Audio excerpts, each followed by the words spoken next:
अरे CMA inter कब आने वाला है? एग्जाम्स की डेट आ गई है, पास ही है 1 हफ्ते में सीएमए इंटर। कैसे पढ़ें? उफ, बहुत सारे सब्जेक्ट्स, उसमें भी सबसे बड़ा तो बाप रे टैक्स। कैसे करें? तो चलिए आज अपन समझते हैं कि लास्ट मोमेंट में हमको टैक्स कैसे पढ़ना है या टैक्स कैसे रिवाइज करना है। तो सबसे पहली चीज को आप समझे, टैक्स का जो पेपर है उसमें एक है इनकम टैक्स और दूसरा है इनडायरेक्ट टैक्स।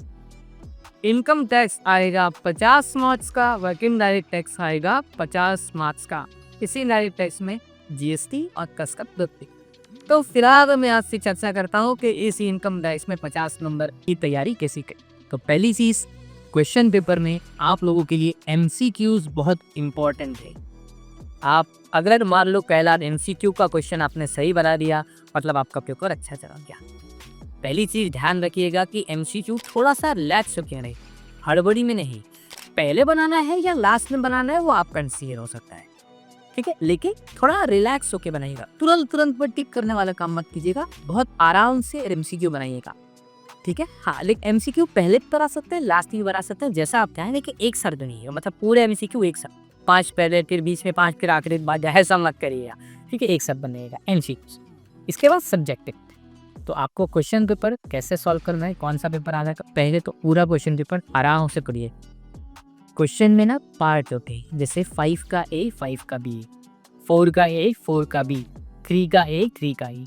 आप क्वेश्चन कौन सा बनाओ ये डिसाइड करने से पहले दोनों ऑप्शन चेक कीजिएगा कि ए और बी दोनों आपको आता है कि नहीं तो 5 का ए आता है 6 का बी आता है, दोनों को बना लीजिए, ऐसा मत करिए। पहले पेपर अच्छे से पढ़िए। दूसरी चीज़, पढ़ाई कैसे करें, अपीयर कैसे मन से हुई। तो सबसे पहली चीज़ मैं नॉर्मली बच्चों को बताता हूँ कि बहुत मन नहीं कर रहा है और रेसिडेंशियल स्टेटस और 5 है आपके अच्छे से हो गए, तो आपको अराउंड 25 से 30 नंबर रहेगा, लेकिन ये अच्छे से होनी चाहिए। इसके अलावा बाकी चैप्टर्स आप बिल्कुल पढ़ सकते। अच्छा, अब सवाल ये कि सर लास्ट मोमेंट है कि रिवाइज कैसे करें या अब तक पढ़ेगी कि अब कैसे पढ़े। तो ध्यान से समझिए कि रेसिडेंशियल स्टेटस आप चाहे अब तक न हुआ हो अभी कर लीजिए, हो चुका है रिवाइज कर लीजिए। रेसिडेंशियल स्टेटस अच्छे से कीजिएगा, 5 नंबर का भी आएगा तो वो अच्छा बताए, आपको अच्छे नंबर हो। दोनों पार्ट है, रेसिडेंशियल स्टेटस कैलकुलेट करना भी, वो OR NOR NR वाला भी, इनकम कैलकुलेट करना, दोनों पार्ट अच्छे से करिए, ठीक। इसके अलावा क्या होता है, तो IHP कैपिटल गेन अच्छे से पढ़िएगा, क्योंकि कैपिटल गेन में ना अमेंडमेंट है, मतलब चेंजेस आए हैं, वो बिफोर 23/7/2024 और आफ्टर 23/7/2024, इस पर थोड़ा सा फोकस अच्छे से करिएगा, ठीक है। जैसे कि वो कैपिटल गेन का क्वेश्चन आएगा तो कैपिटल गेन का क्वेश्चन आएगा, तो एक हो सकता है क्वेश्चन हो बिफोर 23/7/24 और ऑन और आफ्टर 23/7/24। डेट बहुत इंपॉर्टेंट है कैपिटल ये के क्वेश्चन में, ध्यान रखिएगा। अगर बिफोर है तो यहाँ पर इंडेक्सेशन होगा और आफ्टर है तो नो इंडेक्सेशन। तो ये थोड़ा सा पढ़ के भी जाइएगा, इसका क्वेश्चन आएगा इसके नॉर्मल ज्यादा है, क्योंकि नया नया है तो हो सकता है। तो ISP कैपिटल गेन PGDP अच्छे से कर भी जाए, ठीक है। और IUX तो छोड़ क्या दिए सर, सैलरी। देखो, अगर आपने शुरू से पढ़ाई की है और अब तक पढ़ रहे हैं और आपको सब आता है तो बिल्कुल सैलरी आपसे बनेगा, पढ़ती चलिएगा।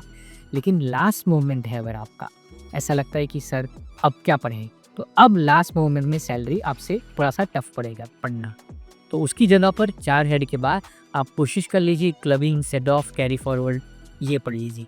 डिडक्शंस के सेक्शंस पढ़ लीजिए।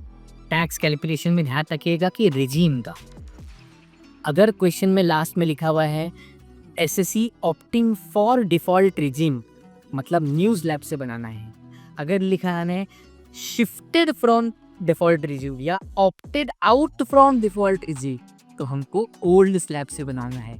ओल्ड स्लैब मतलब डिडक्शन मिलता है, न्यू स्लैब मतलब डिडक्शन नहीं मिलता। तो इसी प्रकार ऐसी और भी लिस्ट है जो हम लोगों ने बनाई है कि प्रायोरिटी क्या होनी चाहिए, उसको पढ़िएगा और उसके अकॉर्डिंगली विंग में ठीक कर दीजिएगा। कमेंट में आपको सब कुछ मिल जाएगा। तो उस तरीके से आप पढ़ाई कीजिएगा। लास्ट मोमेंट पे रिलैक्स होकर पढ़ाई कीजिए। किसी भी प्रकार का आपको डाउट होता है, कुछ काउंसलिंग चाहिए, ये पूछ रहे हैं क्या पढ़ना है, कैसे पढ़ना है, तो स्क्रीन पे मेरा नंबर चल रहा है 9993626669। आप बिल्कुल कॉल कीजिए, व्हाट्सएप कीजिए, आपके डाउट्स क्लियर होंगे। आप कहीं के भी बच्चे हो, आपने कहीं तो भी पढ़ाई की हो, कोचिंग की हो, न की हो, डजंट मैटर, उससे फर्क नहीं पड़ता। आपका डाउट मेरे पास आएगा तो वो डाउट आपका बिल्कुल क्लियर होगा। तो thank you, all the best.